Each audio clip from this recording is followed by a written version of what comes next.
guys, welcome back to my YouTube channel once again. It's Cienna Rose. Thank you guys so much for joining. Make sure you go down below and hit that subscribe button as well as that bell so you get notified every single time I upload. Thank you guys for all the love that's been shown to me on the last couple of videos. I'm keeping it pushing, pedal to the metal, baby. We are in our Cienna era, hashtag Cienna era, because we're doing our big one on the YouTube thing. But we're gonna dive a little bit more into where everything began when it came to my transition. As you guys know, I am a trans woman, but some of you guys probably still don't really know what that means for me or where it started or how I became the beautiful woman that I am now from where I once was. And I'd love to give you guys a little bit more insight on the life of Cienna, where it started, where it all began, and where we are now. Again, before we jump straight into this video, make sure you guys go down below and hit that subscribe button. It's important. I'll give you a second. You should be subscribed, and if you didn't click that bell, you are gonna miss out on content when it's posted. Do you want to be the last one to the video? Do you want to be the last one to the story time, the teas, the oohs, the ahs? I didn't think so. So make sure you're clicking that bell. And without further ado, we're gonna jump straight into this week's video. Okay,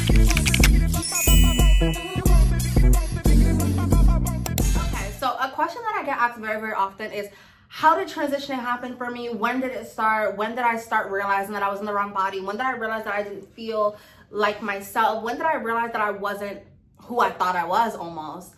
And we're gonna bring it really far back. We're gonna dive really deep. So sit back, have a meal, and listen up. For me, it started for me when I was really, really young. Like when I was in kindergarten, first grade, I remember having my first crush on a boy.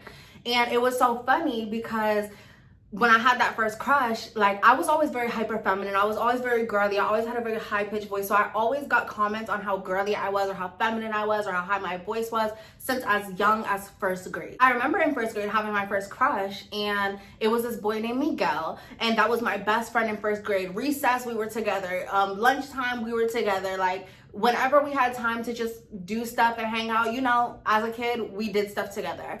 And it even went as far as we hung out outside of school too. Like this was my best friend.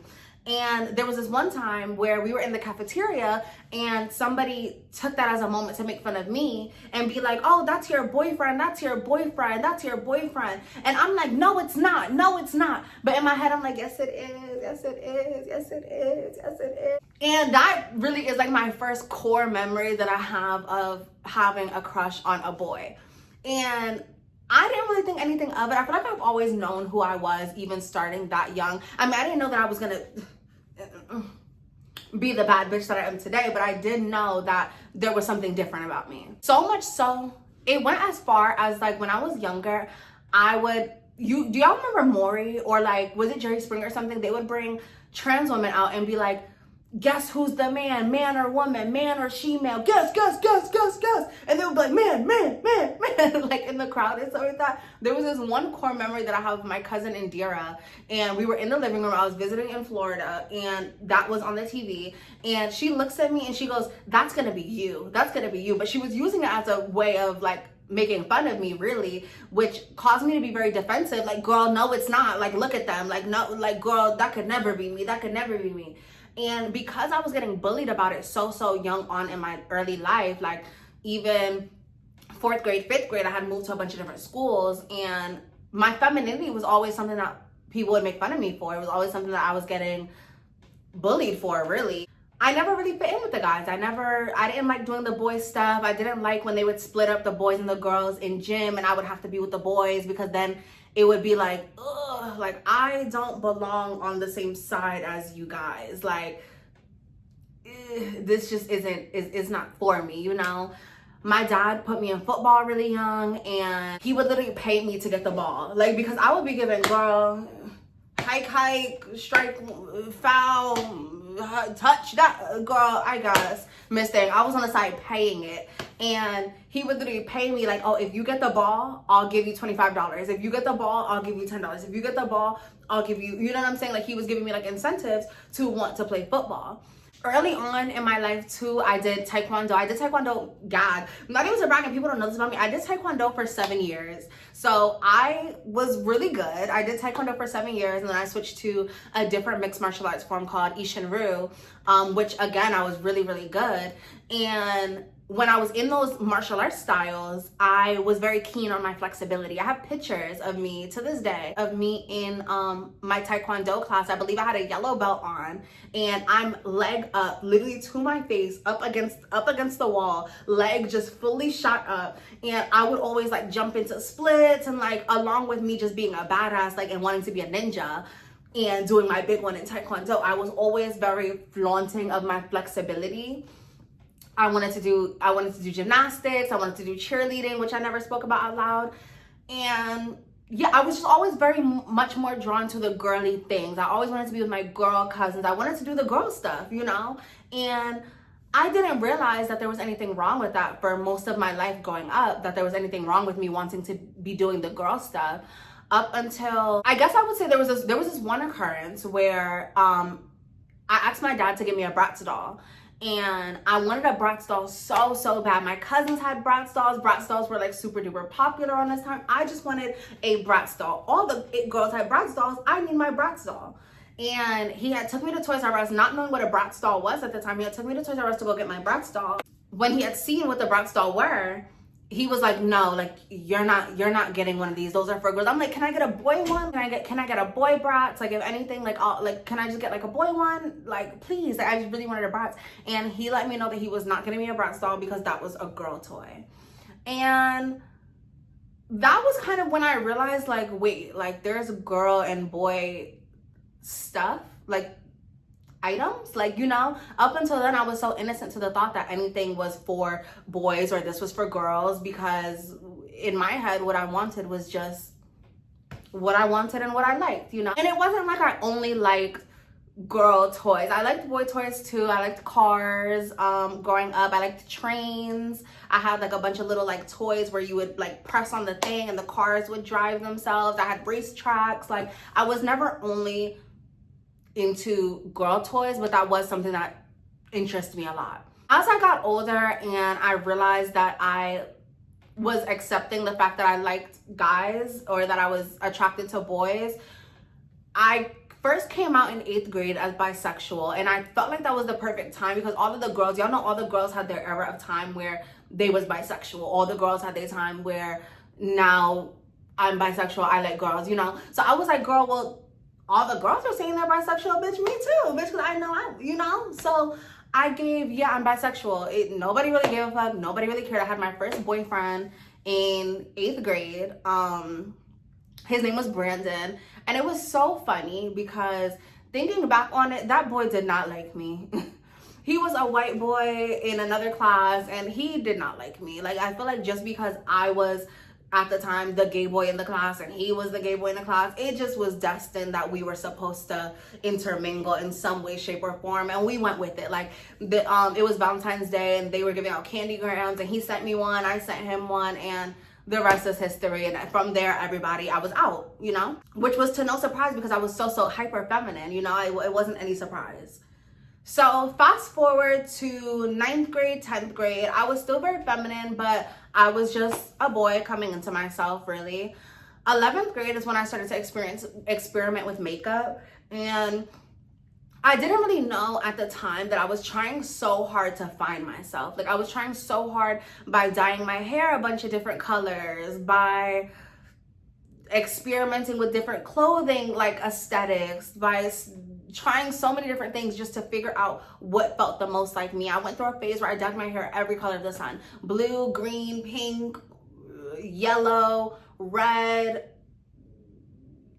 purple. I dyed my hair so many different colors as a way of just figuring out how to express this feeling that I had on the inside, and that went on for many years.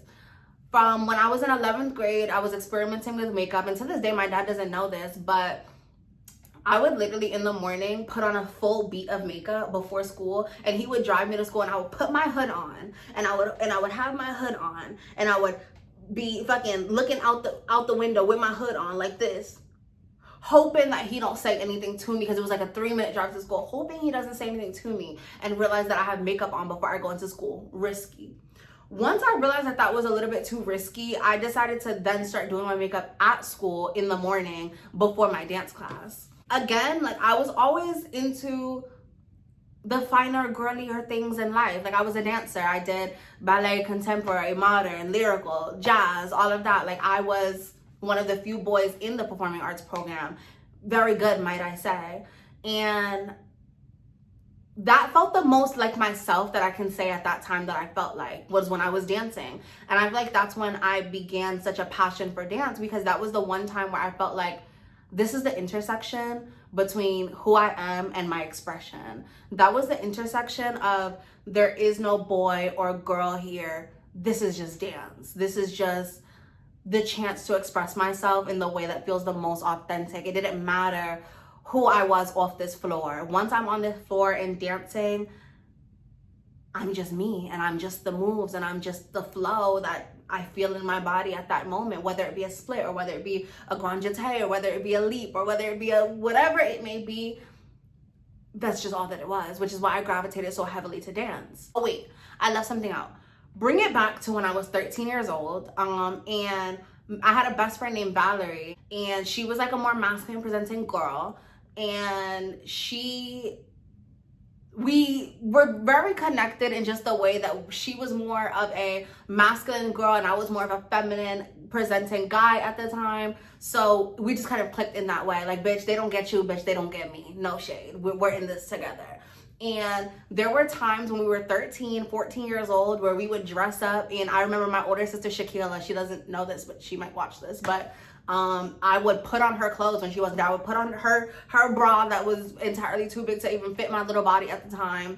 I would put on her shirts. And if my mom had a wig, or if there was a wig around, I don't remember whose wig was around at that time, or if it was even just tracks, I would put the tracks on, put a hat on, or put a scarf on with the tracks, and we would send each other pictures. And she would dress up like more masculine, like a boy, and she would send me pictures of her dressed up in her boy clothes. And we had found the term gender fluid at the time, and between her and I, we identified as gender fluid. And that was my first kind of conversation into what gender was, and just feeling more fluid in my gender and not feeling exclusively like a boy. So now jump back to college.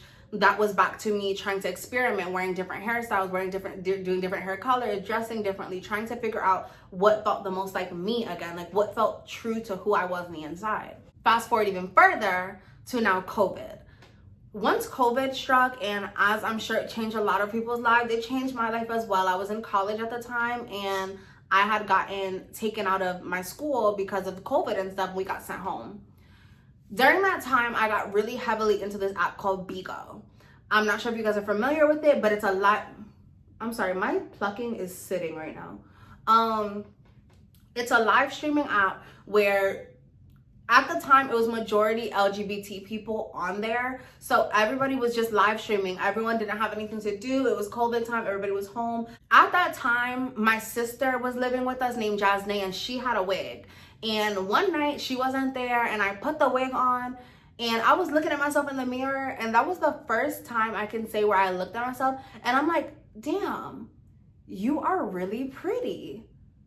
And in that moment, it was kind of like euphoric. Like, it was kind of like, wow, like I feel great. I feel pretty. Like, bitch, I feel pretty and witty and gay.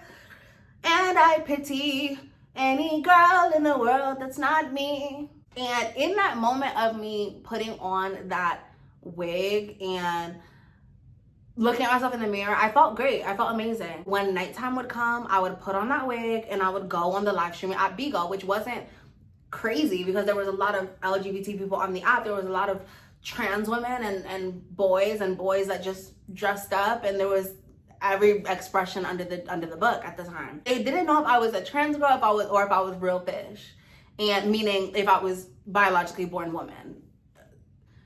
Fish is a compliment. It's not a bad thing for anyone wondering. We'll get into that another time though. But everyone was kind of just complimenting how feminine my facial structure was, even though I had a mustache at the time. They were complimenting how feminine my face was. And when people started complimenting me and stuff and how feminine my face was and how possible I possibly was, it made me feel so good. I looked forward every day to the nighttime coming and me being able to pop on this wig and hop on Bigo and just be as girly and feminine and beautiful and pretty as I wanted to be. As time persisted, there was one day where my friend Latoya, at the time, had said if I wanted to go out with her, and I had this orange wig that I actually had ordered myself because I was like, baby, I can't keep wearing this wig. I need the next thing so I can show the girls that I'm in my stuff. I'm in my next thing. I'm in my new do. So I basically put on this new wig, and I went out with her for breakfast. She had her daughter there, and we went out to a diner for breakfast. And the waiter gonna say, oh, is this your daughter? So my friend's like, yeah. And then she looks at me, she goes, and you're the aunt?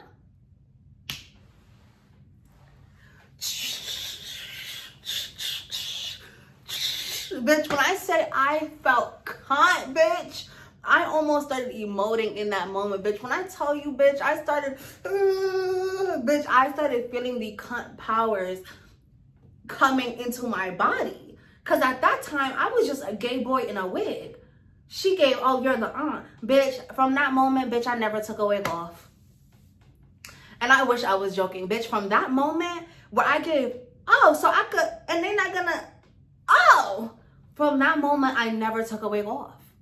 When I was out, at least.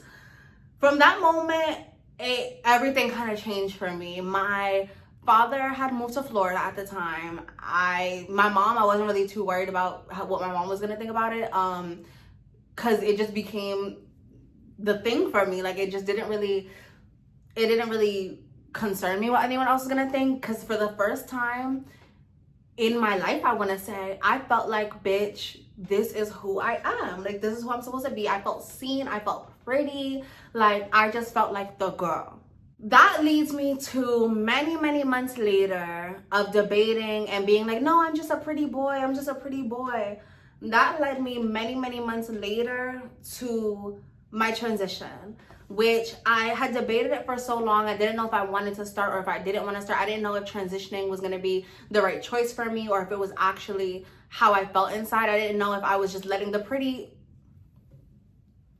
get to me, you know? And I didn't really know. I didn't really know. That's such a big life-changing thing. But one thing I will genuinely say, something that did not cross my mind once or ever was what anyone was going to think. And I think when I realized, like, if I do this, I might lose friends. I might lose family. There's going to be people who don't understand me. There's going to be people who don't care for me anymore. Fuck them. I literally felt like fuck them. And if you're thinking about transitioning, you should think fuck them too. Because I knew that anyone that loves me was going to love the authentic version of me that I was going to become. I knew that I didn't know what was on the other side of transitioning, but I knew on the other side of transitioning was going to be an authentic version of the amazing person that I felt like I was inside. And I knew that on the other side of transitioning was going to be no more confusion, no more wondering, do I need to change my hair 5 different colors? Maybe one of these colors will make me feel like me. I knew that that feeling wasn't going to be there anymore. And that led me to making my first appointment at Planned Parenthood for my hormone replacement therapy. That day is a whole nother story for another day, but that led me to taking my hormone replacement therapy from Planned Parenthood. They prescribed me some estrogen tablets. Baby, I didn't even leave the office before I was popping the first one on my tongue. And from that moment, I just felt amazing. I felt great. I felt like this is the start of something new. This is the start. Oh wait, how's that go? Start of something new. It feels so right to take my moans with you. Oh, and now looking in my eyes, I feel like a girl in a femme queen world. No, I'm just joking. But seriously though, when I took that first moment, baby, I knew that was it. I knew that this was the start of something new, the start of something refreshing, the start of a happy start for me. My oldest sister, Shakila, she was very, very supportive of me transitioning. Like, she was always telling me how pretty I am, like always just giving me my gots, giving me clothes. If I needed an outfit for something, she was telling me go underneath her bed and find some boots, find some shoes. I got a top over here, I got a jacket in the closet. Like, she was just very, very supportive, and I feel like that support definitely really helped me to feel comfortable, because I knew that if nothing else, there's somebody supporting me. If nothing else, there's somebody that sees me. And if nothing else, it just so happens that I was so blessed with siblings that didn't care or, you know, supported me. All of my older siblings, my oldest brother, I have a brother, people don't really know that about me, but I have a brother, he literally be calling me Beyonce. Like my oldest sister, Darizal, like that's my sister. Like, I don't really know what to say about it. That's one of my best friends in the whole world. Like, she supports me completely, wholeheartedly. Like, I trust her with literally my life. Like, and that never changed when it came to me transitioning. My other oldest sister, she been knew from when I was 13, 14, talking about I want to be a mermaid. Like, she been knew. So I didn't really have any problems when it came to my sisters. The way that my mom realized that I was transitioning, because although she knew that I was wearing wigs and stuff, and although she knew that I was presenting like a girl on the daily, there was this one day where I had went into the kitchen and I had on a white little knitted top, but it was really, really thin. And I had been on hormones, I want to say, for probably like 2 months at this time. And my little moan boob was popping through my shirt. She was over, like I said, I lived with my sister, but she was over. She saw my little moan boob popping through my shirt, and she called me by my middle name, my dead middle name, but I still let her keep that on her, or keep that for her. But she was like, blank, let's just say N, because that's the letter. She was like, N, you got titties. And I was like, I know, Mom, taking hormones. I don't know why. I feel so bad. I really have to apologize to my mom, because at that point in my transition, I was so just irritated all the time. I was so irritated. And then also growing up, like, I was like really depressed and stuff like that. So like my mom got like a lot of like my backlash when it came to like me, like in the early phase of my transition. And then also just me growing up and being very like depressed and just mean. Like, oh, I was just mean. I hate that for me. But we're like better now. After she found out that I was like transitioning and stuff, and I kind of told her, it was just a matter of her like slowly gaining understanding of me and what it meant that I was transitioning, and understanding my pronouns. Like, she would say he and I'd be like she, till the point where my other family members would be like he and she would be like she, period. I was very, very blessed with a supportive family. I will say I was very, very blessed with a supportive family. And I think that influenced my transition a lot, and my comfortability and my confidence within myself. And I mean, of course, there were people that it was obvious that they didn't understand me, or didn't want to understand me, or didn't really care to understand a little bit further. But those people, child, it didn't really matter to me too much. When I first started transitioning, it was a lot harder to be around family, because I was just nervous about them misgendering me or saying the wrong thing. Like, that was a big thing for me. But as I got farther in my transition, I get, baby, you see a woman, right? Okay, cool. And everybody pretty much got it, no shade. I was also very fortunate when it comes to my passability. I think that helped me a lot to navigate in the world as a trans person. The world is not nice to trans people, as you guys see with all the anti-trans laws. And I do want to take this as a moment to talk about that before we wrap this video up. We are in a very scary time politically right now. And I think it is very important. I know that it is very important that everybody is taking heed to what is going on in politics today. It is very important that everyone is paying attention to what is happening on the news, not only for it affecting you, but because it's affecting people that are also human. People that matter, people that are important, someone's cousin, someone's dad, someone's brother, someone's sister, someone's aunt, someone's something is being affected by the things taking place in politics today. And it is very important that we are taking a stand for those that can't stand up for themselves completely, or standing up for minority groups that can't stand up for themselves because their voices aren't loud enough, or people are making it as though that their voices don't matter. It is very important that as a collective, we are standing up for those that can't stand up for themselves. We are your cousin. We are your brothers. We are your sisters. We are your nieces, your nephews, and all in between that. and we deserve equal rights the same way that everybody else does. Being trans is something that a lot of people may not understand, but luckily for you, Google is so free. And there is so much knowledge and education, and there's so many trans people in the world that you can ask for information politely and respectfully to get a better understanding of who we are, our place in the world, and the importance behind standing with us and not against us. Our goal is to be ourselves. Our goal is to transition into happier, authentic, and real versions of who we believe that we are, and not to spite anybody, not to battle for femininity or for womanhood, not to battle for manhood or for masculinity, not to battle for men and not to battle for women, but to battle ourselves and the people that we know that we are in our hearts, and letting the world see how bright we can shine, being exactly who we are. And if politics and the laws continue in the way that they are now, there will be so many children, trans children, and children all across the world that will probably unalive themselves due to the feeling of not feeling right in their body and having no escape. This is coming from somebody that was a trans kid. Trans adults don't just pop up. I've always been trans. Was I transitioning? No, but I've always been trans. I was a trans kid. I may not have transitioned, but I go as far back to, like I said, at 13, knowing that I wasn't in the right body and knowing that I didn't feel like a boy. That was a trans kid. And had I never gotten the chance to transition, or had I never gotten the exposure or the knowledge of what a trans person is, I probably never would have gotten the chance to feel like myself. And I probably now at 25 still would have been battling with why don't I feel like myself, trying to change things about me to figure out why I don't feel like I'm who I'm supposed to be, which is a scary and terrible feeling that I wouldn't wish on anyone. Which is why it's so important that you're standing with your trans brothers and sisters, not only on the days where we're right in the forefront and it's all over the media, but on the days where it's quiet and you hear something to the left of you, letting them know that that's not okay. Bigotry, hate, and arrogance, and making people feel like they're above whoever is not okay in any way, shape, or form. It shouldn't be okay when it comes to trans women. Everybody matters. So let's put some more thought, some more energy, and some more love into the world for the things even that you don't understand.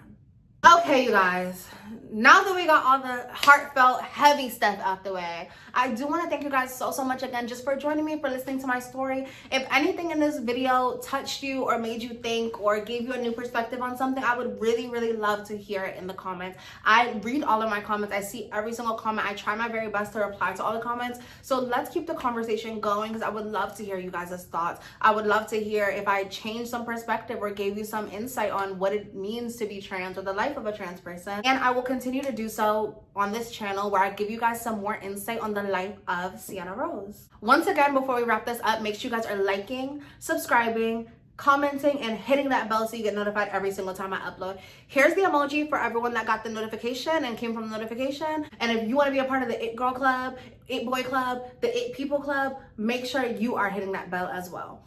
Thank you guys so much for joining me once again. It is Cienna Rose, and I'm signing out. I'll see you guys on the flip side. Bye.